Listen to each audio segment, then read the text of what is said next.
Shalom, Bapak Ibu Saudara. Kita melanjutkan dulu studi kita kristalisasi. Kali ini kita ambil tema perihal menghakimi.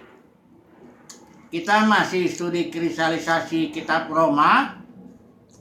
Kita sudah masuk kepada poin-poin yang praktis ya. Kita tahu kitab Roma yang 16 pasal ini itu dipilah ya, dianalisis dengan prinsip trilogi menjadi 3. Pasal 1 sampai pasal 8 itu bersifat doktrinal. Paulus menjelaskan trilogi keselamatan, saya menyebutnya begitu karena dia jelaskan mengenai pembenaran karena iman, pengudusan juga karena iman, serta pemuliaan karena iman ya. Ini istilahnya biasanya orang justification by faith, sanctification by faith, dan glorification by faith ya. Walaupun ini kedua hal yang di sini nih yang terakhir agak kurang dibicarakan. Kemudian pasal 9 dan pasal 11 Paulus berusaha menjelaskan mengapa Israel ya menolak Mesias yang tidak diselamatkan tentunya, karena Israel itu menegakkan kebenarannya sendiri melalui hukum Taurat dan ketatan itu.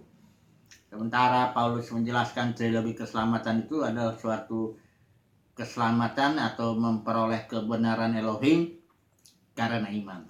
Nah, Paulus jelaskan itu di pasal 9 sampai pasal 11 bahwa itu adalah kedaulatan Tuhan, hikmat Tuhan lah untuk menyelamatkan hanya sisanya dulu saat ini ya, di zaman ini. Yang kemudian di zaman berikut surat itu bilang bahwa seluruh Israel akan diselamatkan. Kemudian pasal yang ke-12 sampai yang ke-16 ini perihal-perihal praktis ya. Paulus selalu begitu ya, pembukaan ayat pasal 12 kita sudah bahas yang praktis, perihal praktis. Yang pertama soal ibadah yang sejati.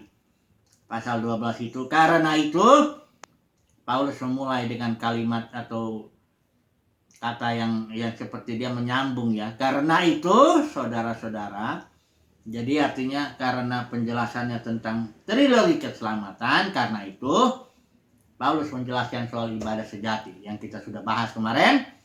Ibadah sejati itu adalah yang pertama mempersembahkan tubuh, kedua berubah pikiran ya.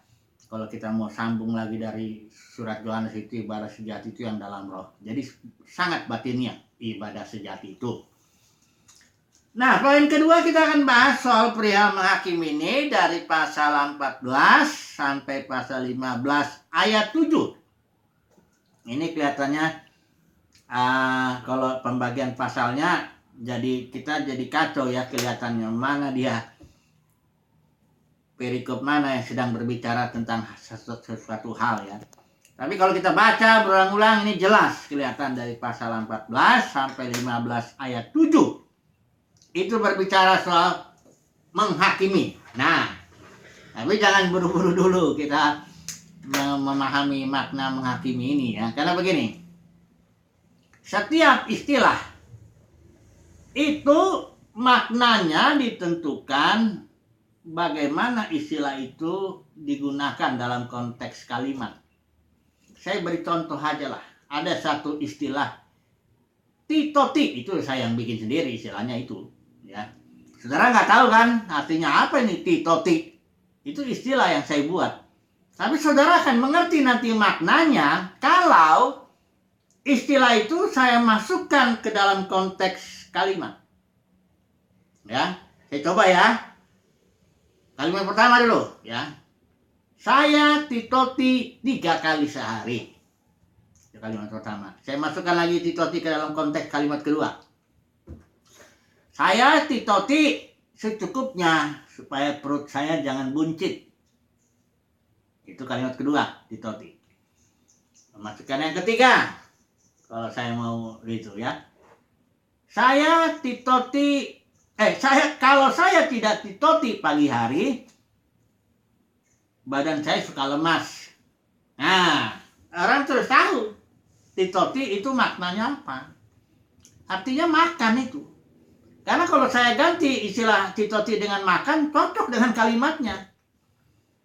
Saya makan titoti ya, makan 3 kali sehari. Saya titoti secukupnya, saya makan secukupnya, supaya perut saya jangan buncit. Saya titoti, kalau saya tidak titoti pagi hari, nggak makan pagi, lemas badan saya. Saudara jadi tahu artinya maknanya titoti karena saudara melihat konteksnya, ya. Jadi perihal menghakimi, jangan langsung lihat kamus. Menghakimi itu artinya campuri urusan orang lain, negor orang dengan tidak hikmat, dan itu bahaya itu yang begitu itu. Memang kamus bisa membantu. Misalnya suatu kemunculan istilah ada ratusan kali. Ya nggak mungkin lah kita pelajari itu ratusan itu. Ada yang bahkan 600 kali gitu muncul ya. Ya haruslah kita lihat kamus supaya membantu sedikit. Kalau kamus yang baik biasanya dia ngasih beberapa arti. Makna ini, istilah ini artinya ini kalau dimasukkan kalimat ini. Istilah ini artinya begini kalau dimasukkan. Dia ngasih tahu juga sedikit itu. Itu kamus yang baik, yang agak detail lah ya. Nah jadi kita sekarang mau mengerti nih perihal menghakimi. Saudara kan kalau kita ngelihat ini, ya kita akan ngerti maksud Paulus itu menghakimi bukan menegur, bukan nggak boleh negor. Kan di sini jangan menghakimi saudaramu. Itu bukan berarti jangan menegur. Karena di bagian-bagian itu bahkan di seluruh Alkitab Perjanjian Baru ini, waduh, perihal menegur, menasihati, mengingatkan itu. Ini dalam Perjanjian Baru, dalam konteks tubuh Kristus, ada kurang lebih ya 12 atau 13 istilah saling mengingatkan, saling menegur, saling mengasihi, saling membasuh kaki, ya. Nggak mungkin juga orang dalam hidup dalam tubuh Kristus nggak menegur, itu nggak mungkin. Paulus sendiri tegas, dia bilang sama Timotius, nyatakanlah apa yang salah, tegurlah, nasihatilah, ya. Sebab akan ada datang nanti waktunya orang nggak mau lagi dengar ajaran sehat. Nanti ada waktunya orang kumpulin guru-guru palsu sesuai keinginan telinganya, ya. Makanya Paulus desak. Bahkan Paulus sendiri pun menegur Petrus, enggak sembunyi-sembunyi. Waktu Paulus pun bilang sama Timotius, tegurlah mereka di depan semua yang lain itu, para penatua ya konteksnya ini ya. Timotius itu representatif dari rasul itu. Tegur itu para penatua itu di depan yang lain, supaya yang lainnya takut, gitu. Jangan bikin dosa lagi begitu. Nah, Paulus sendiri menegur Petrus itu di depan orang. Kasusnya itu waktu itu soal di Galatia itu gini, apakah orang Yahudi bergaul dengan orang bukan Yahudi? Karena pada zaman itu orang Yahudi ada larangan keras ya untuk jangan bergaul dengan orang yang bukan Yahudi. Nah, Petrus itu bergaul. Begitu datang kalangan Yakobus, orang Yahudi, orang bersunat, Petrus mundur. Jadi bersikap ya munafik begitu ya. Langsung Paulus bilang, kalau engkau seorang Yahudi, kelakuanmu kayak orang bukan Yahudi, orang kafir gitu, ya bagaimana engkau memaksa orang-orang Yahudi, orang-orang yang bukan Yahudi, untuk menjadi orang Yahudi? Itu teguran yang udah keras, udah sangat keras sekali, ya, ditemplak itu di depan orang. Jadi Paulus bukan mengajari jangan kau menegur, ya, enggak. Justru sebagai dalam tubuh Kristus ini harus saling. Kita ini harus saling menasihati, saling mengingatkan, saling menegur. Bahkan kalau dosanya udah ini parah, negornya keras. Ada yang bilang kalau negur 4 mata dong. Itu konteksnya memang benar kalau dia satu saudara itu salah sama kita. Hanya kita saja ya kita tegur dia 4 mata. Ya karena dia hanya salahnya sama kita. Nah kalau dia nanti salahnya kepada umum, masa negornya 4 mata? Nggak enak dong. Ini kayak saya nih. Ini saya ngomong nih sama, bukan umum lah ya, ini siapa aja yang mendengar. Nanti kalau ada orang komen negor saya, nggak apa-apa. Loh, saya sudah ngomong di depan orang, saya sudah mempengaruhi. Misalnya ajaran saya ajaran sesat banget. Sesat banget ya. Ada orang yang, nggak apa-apa, bikin. Tapi beritahu alasannya. Apa benar nggak yang saya ngomongin sesat atau tidak? Ya jangan asal ngomong aja. Kadang-kadang saya lihat di bawah komen itu ada paparan Anda sesat. Dia ngomong cuma itu doang. Di mananya yang sesatnya? Apanya yang sesatnya? Itu namanya bukan negor, itu cari gara-gara itu. Saya biasanya delete, saya blok yang begitu-begitu. Karena ngomong asal asbun, asal bunyi. Kalau mau negor, kasih tahu dong alasannya apa. Saya juga ingin belajar. Kalau memang saya sesat, di mana sesatnya saya? Jadi nggak mungkin kita jadi negor itu bukan harus 2-4 mata begitu. Nggak, lihat dulu kesalahannya apa. Kalau kayak saya gini ngomong di depan umum, ya artinya di Facebook saya masukin, di YouTube saya masukin, di WA juga saya publish. Itu saya silahkan kalau mau ditegur secara, jangan 4 mata, jangan. Hantam aja, tapi ya kasih yang benar, ya. Jangan cuma ngomong sesat, itu aja ngawur, itu nggak ada alasannya, ya. Nah jadi artinya nggak mungkin kita, Paulus di sini dimaksudkan itu jangan menghakimi, itu artinya nggak negor, itu nggak mungkin. Karena seluruh Alkitab sudah penuh lah dengan nasihat-nasihat, nyatakan, tegur, nasihati, tempelak bahkan kalau perlu, ya. Caranya juga kalau 2 mata itu kalau dosanya dia sama kamu, 1 dia dosa dengan 4 mata dulu. Kalau nggak mampan, kasih 2-3 orang saksi. Kalau nggak mampan, bawa ke jemaat. Toh juga akan dibukakan juga. Cuman kalau karena dia dosanya cuma ke 1 orang, ya 1 dulu, selesaikan dulu gitu. Nah, jadi apakah konteksnya perihal menghakimi ini yang di Roma pasal 14 sampai 15 ayat 7. Nah, kalau kita baca dia berulang-ulang, sabar ya, baca Alkitab tuh harus berulang-ulang terus. Jadi di sini rupanya kalau kita baca berulang, kita nggak mungkin lah baca ini semua ya, pasalnya terlalu panjang ini.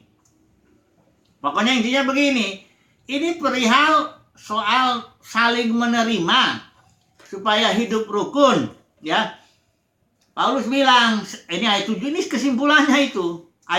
Pasal 15 ayat 7. Sebab itu, ini ayat terakhir dari perikop kita tentang menghakimi. Paulus kasih kesimpulan. Sebab itu, terimalah satu akan yang lain. Ya, sama seperti Kristus juga telah menerima kita untuk kemuliaan Allah. Apa yang harus diterima? Nah, ini kan bertanya kan? Apa sih yang harus diterima? Nah, kita lihat permasalahannya di sini yang muncul. Ini masalah soal makanan dan soal hari-hari tertentu, pandangan yang berbeda. Paulus bilang begini, ayat 1 nih.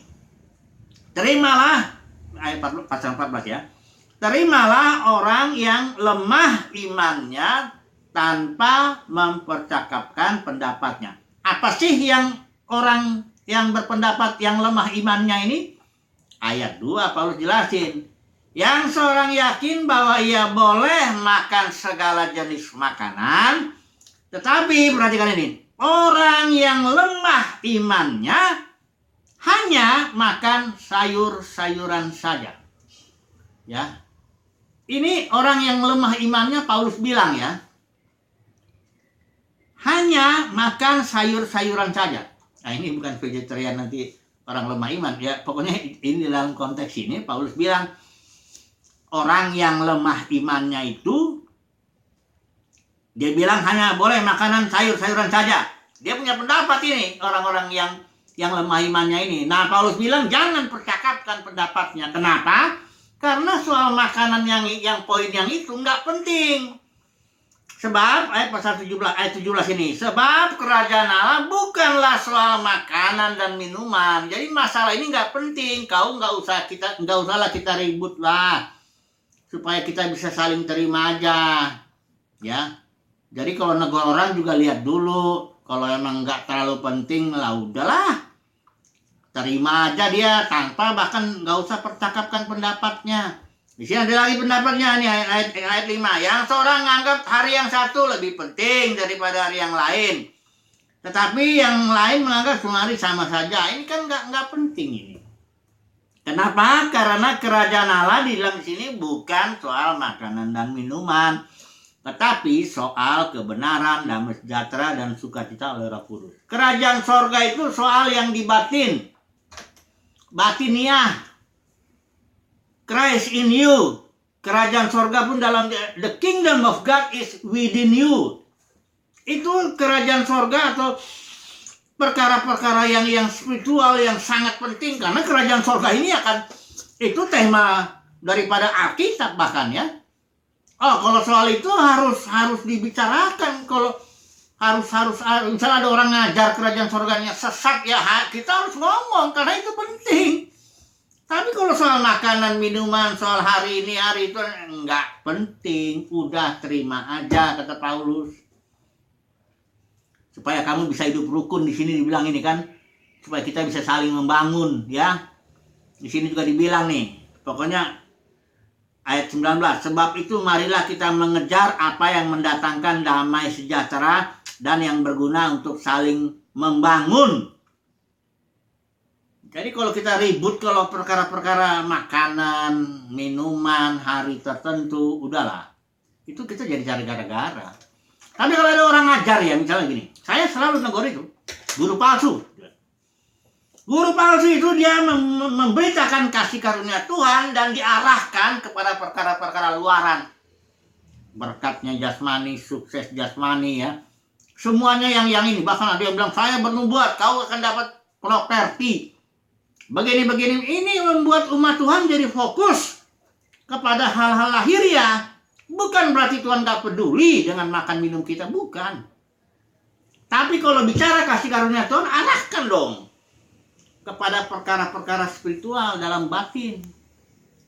Karena kerajaan sorga ini di dalam kita ini justru pengharapan kita akan kemuliaan.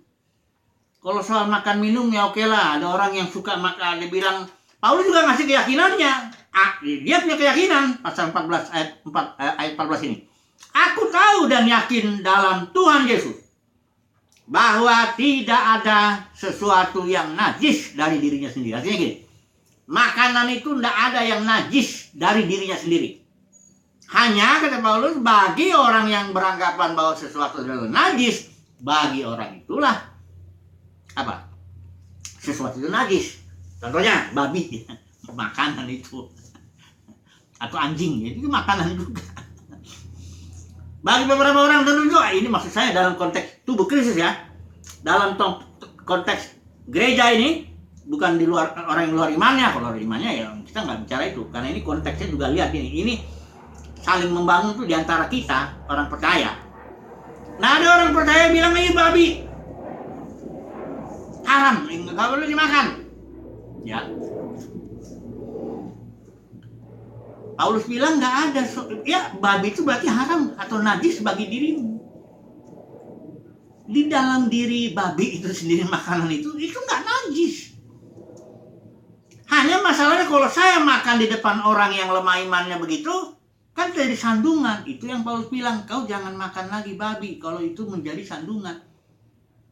Kalau nggak jadi sandungan nggak apa-apa. Misalnya kita lagi jalan berdua ke pesta begitu, yang seorang nggak suka atau menajiskan dirinya lah, saya nggak mau makan babi. Ya udah, saya juga nggak.